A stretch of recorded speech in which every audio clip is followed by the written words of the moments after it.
Hello guys and welcome to another video. So what a game it was यार, what a game। मतलब ऐसा तुम expectations रखते हो एक चैंपियंस लीग गेम से, और वही हमें देखने को मिला जैसा सबने एक्सपेक्ट किया था इस गेम से कि इस गेम से कैसा आउटकम आ सकता है, वही चीज़ हमें देखने को मिली इन दी क्लैश ऑफ टाइटन्स। आप बोल सकते हो Barcelona and Manchester United. Score 2-2 का ड्रॉ था, जो कि मेरे हिसाब से इस मैच को जस्टिफाई नहीं करता। जिसने भी मैच नहीं देखा और वो ये सोच रहा है कि हाँ 2-2 का ड्रॉ था, इवन सा मैच था दोनों टीम्स के लिए, ऐसा नहीं है मेरे दोस्तों, मेरे भाइयों। गेम बिल्कुल अलग था। पहले हाफ में अगर तुमने देखा होगा तो पहले हाफ में दोनों ही टीम्स को चांसेस मिले थे, ऐसा नहीं है कि दोनों टीम को चांसेस नहीं मिले, but they fail to capitalize on their chances. अगर मैं चांसेस की बात करूं, जो क्लियर कट चांसेस थे वो ज्यादातर मैनचेस्टर यूनाइटेड को मिले थे, क्योंकि मैनचेस्टर यूनाइटेड के पास एक बहुत अच्छा मौका था। अगर तुम देखो सांचो को वो शॉट किल कर देना चाहिए था और वहां पे उनको लीड ले लेना चाहिए था, क्योंकि अगर मैनचेस्टर यूनाइटेड वहां से लीड लेकर जाती तो सेकेंड हाफ में हमें एक डिफरेंट मैनचेस्टर यूनाइटेड देखने को मिलती विथ हैविंग 1-0 लीड। बट वो था जो था। और बार्सिलोना देखो, बार्सिलोना की अगर मैं बात करूं तो Barcelona were not the best team. अगर इस फिक्चर की बात करूं तो Manchester United through out the game they were the best team. उन्होंने ज्यादा चांस क्रिएट किए, प्लस उनका एक्सजी भी बार्सिलोना से ज्यादा था। तो तुम्हें ये देखने को मिल रहा होगा कि विदाउट पोजीशन मैनचेस्टर यूनाइटेड इतना लीथल हो सकती है, तो विथ पोजीशन वो क्या कर सकती है, जो कि हमें मतलब ऐसा है कि एरिक टेन हैग जिस तरीके का गेम खिलाना पसंद करते हैं, हमें पता है कि पोजीशन यूनाइटेड उस टाइप का नहीं रखेगी against this sort of teams. Manchester में बार्सिलोना, आर्सेनल, मैनचेस्टर सिटी के अगेंस्ट, इस सॉर्ट ऑफ टीम्स के अगेंस्ट ज्यादातर पोजीशन एरिक टेन हैग रखना नहीं चाहते हैं। बट वो लोग विदाउट द बॉल काफी अच्छे होते हैं, वो अपने प्रेस में काफी अच्छे होते हैं, एंगल काटने में काफी अच्छे होते हैं ऑपोजिशन के, जहां पे बार्सिलोना को दिक्कतें हुई। तुम अगर देखो फ्रॉम द स्टार्ट जो राइट साइड था बार्सिलोना का वो ऑलमोस्ट डेड था because of the ball movement from Manchester United players. जिस तरीके से वो मूवमेंट्स कर रहे थे, आप अराउहो को चांसेस नहीं मिल रहे थे कि वो आगे बॉल को प्रोग्रेस कर पाए टू पेड्री या फिर राफिनिया, जिससे बहुत ज्यादा दिक्कतें हो रही थी बार्सिलोना को। उनके पास बस एक ही ऑप्शन था कि उनको लेफ्ट पे स्विच करना पड़ता प्ले, वहां से अल्बा बॉल को आगे लेके जाते, जो कि उन्होंने काफी अच्छे तरीके से किया। और हमने देखा था स्टार्टिंग के हाफ में बार्सिलोना के जो चांसेस क्रिएट हो रहे थे वो मोस्ट ऑफ द टाइम या तो लेवेंडोव्स्की ड्रॉप कर रहे थे, या फिर जॉर्डी अल्बा बॉल प्रोग्रेस करके आगे ले जा रहा था और वहां से वो फीड करना चाह रहा था लेवेंडोव्स्की को,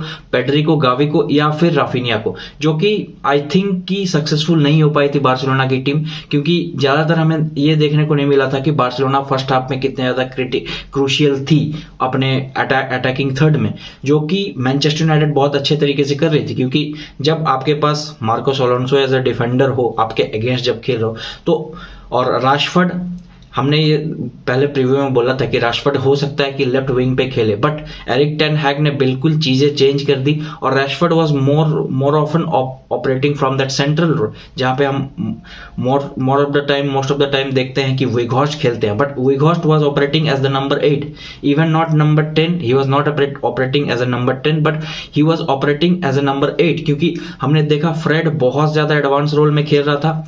और तुमने अगर मैनचेस्टर यूनाइटेड के स्ट्रक्चर को देखा होगा विदाउट द बॉल, तो ऐसा था कि कैसेमीरो था एंड वीघॉर्स्ट सेम लाइन पे खेल रहे थे, बट फ्रेड वाज एडवांसिंग मोर, तो वहां दिक्कतें हो रही थी बार्सिलोना को। और ये सिंपली इसीलिए रखा था टेन हैग ने मेरे हिसाब से कि वो ज्यादा से ज्यादा बॉल विन करे in the middle of the pitch, और जितने ज्यादा बॉल वो विन करेंगे then they will play to Fernandes और सांचो, जो कि मार्कस राशफोर्ड को फाइंड करेंगे at the centre of the park. यही प्लान था एरिक टेन हैग का from the starting of the game, और हमें बहुत सारे ऐसे चांसेस देखने को मिले जहां पे यूनाइटेड को आगे जाना चाहिए था, लीड ले लेना चाहिए था, but they were not clinical. सांचो का काफी खराब गेम रहा ये, और आई थिंक कि अगर सांचो वो जो 1-2 फिनिश उनको मिले थे उसको अगर वो मतलब आप बोल सकते हो फिनिश कर देते तब बेटर हो सकता था मैनचेस्टर यूनाइटेड के लिए।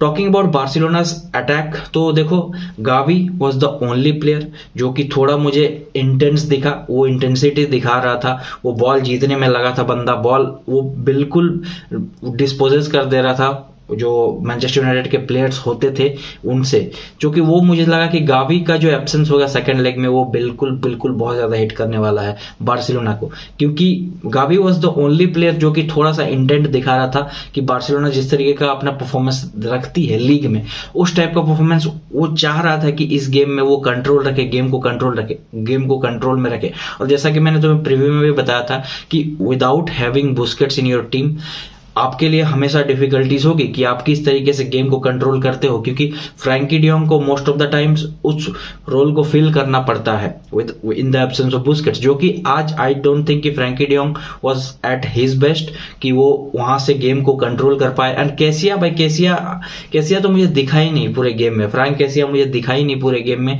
और वो मतलब किसी काम का नहीं था भाई, फ्रैंक कैसिया किसी काम का नहीं था। एक दो टचेस मैंने देखे उसके जो काफी अच्छे थे, जब उसने गावी को एक बॉल खेला था या फिर और लेवेंडोस्की को एक बॉल खेला था, वो थोड़ा सा मुझे दिखा था ग्लिम्सेस कैसिया से, बट अदर देन दैट मुझे वैसा कुछ दिखा नहीं कैसिया से। एंड मैनचेस्टर यूनाइटेड ने मिडफील्ड में बैटल को लॉस कर दिया, बार्सिलोना ने मिडफील्ड में बैटल को लॉस कर दिया, तुमने देखा होगा क्योंकि हम देखते हैं जनरली कि Barcelona most of the time ज्यादा पोजीशन रखती है, और जितना ज्यादा वो पोजीशन रखती है चांसेस उतने ज्यादा रहते हैं कि वो जो ऑपोजिशन टीम है उसको वो इजीली खोल पाती है विथ पेड्री गाविंग स्विचिंग देयर पोजीशंस। ये मैंने तुम्हें प्रीव्यू में एक्सप्लेन कर दिया था।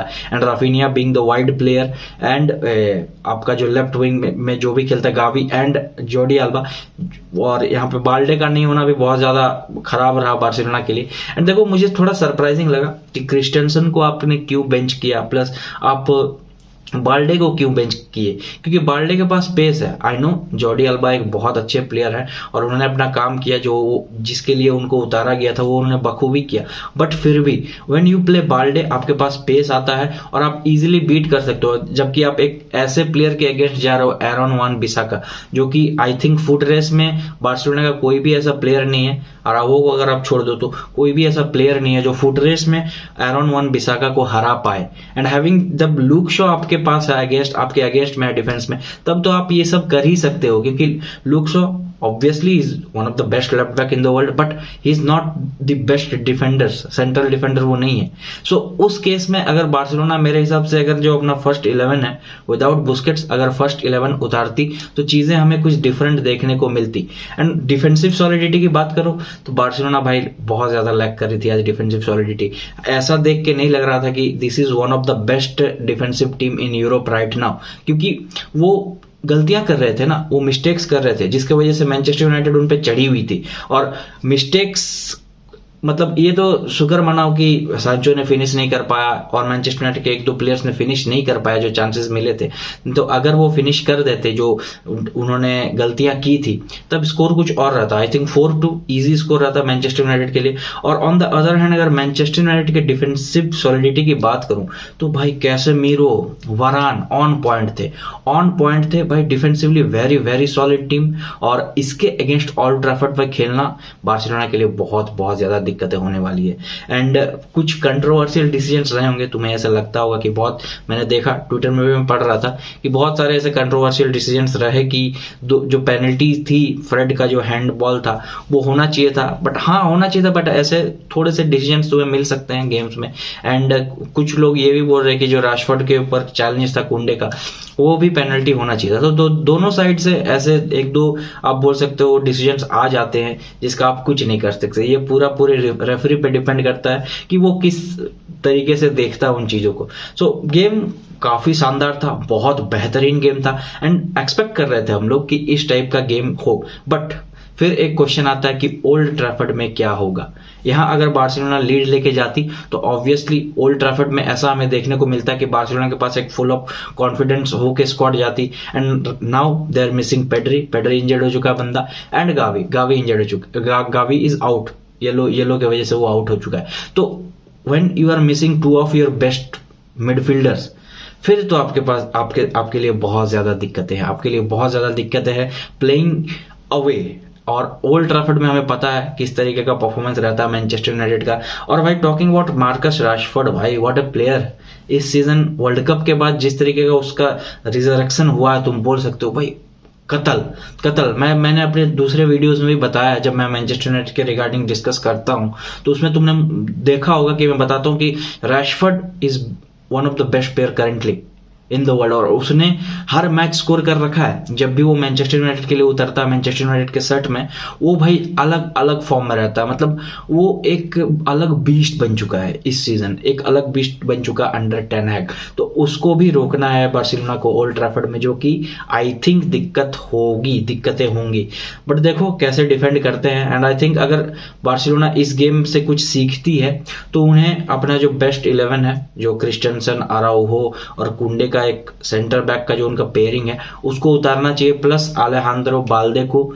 एंड राइट बैक पे तो आई डोंट थिंक कि अराउहो से बेटर कोई हो सकता है अभी रिसेंट में, तो आलेहांद्रो बाल्डे का होना बहुत ज़्यादा इंपॉर्टेंट है। एंड अगर मिडफील्ड की बात करो तो आई थिंक फ्रैंकी डियोंग, या फिर हमें ऐसा भी मिल सकता है कि स्ट्रक्चर में कुछ चेंजेस देखने को मिले जब ओल्ड ट्रैफर्ड में बारसा उतरे, तो देखो क्या होता है। बट गेम शानदार था भाई, ऐसे गेम्स हमें देखने को बहुत कम मिलते हैं आजकल, क्योंकि यूरोपा लीग ऑब्वियसली पता है कि सेकंड टियर लीग है यूरोप का, बट गेम काफ़ी शानदार था। तुम्हें कैसा लगा कमेंट करके जरूर बताना, और ये बताना कि तुम्हारे बेस्ट प्लेयर्स कौन थे दोनों ही टीम से। प्लस अगर नए हो चैनल पे सब्सक्राइब जरूर करना।